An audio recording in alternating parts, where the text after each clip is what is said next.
Let's now put some math behind the mechanism of heat conduction. Let's imagine that we have conductive heat transfer through a generic slab. This slab is held at a temperature T1 on one side and a temperature T2 on the other side. We have heat flux then, Qx double prime, coming from the hot side to the cooler side.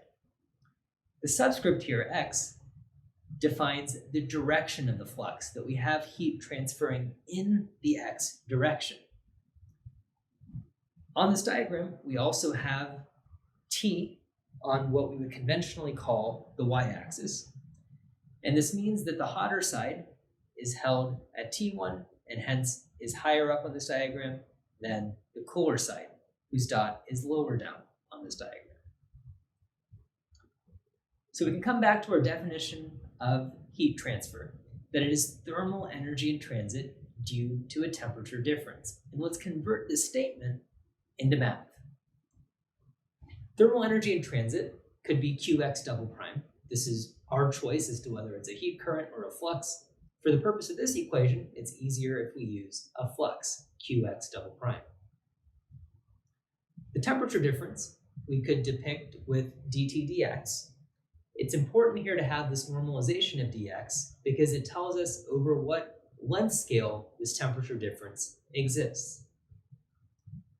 We then have a few more pieces we need to fill in. The sign that exists in this equation, as well as a constant of proportionality. For the sign, let's think about what is physically happening. Heat flows down a temperature gradient. So this means that if dt dx is negative, referring to the fact that temperature is decreasing as we go to more positive x, then this means that Qx double prime is positive, that there is heat flux in the positive x direction. So if Qx double prime is positive and dt dx is negative, that means that the sign in this box must be negative. We can use a similar sort of logic for the constant of proportionality.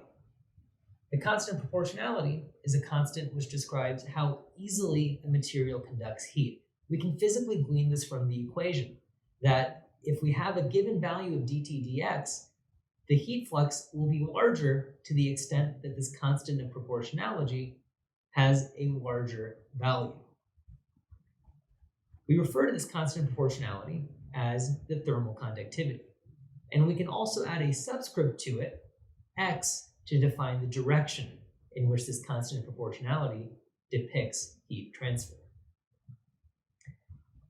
So we can now plug in for k sub x, and we have now an equation that describes how thermal energy moves due to a temperature difference, that it's Qx double prime equals negative k sub x times dt dx. We refer to this as Fourier's law.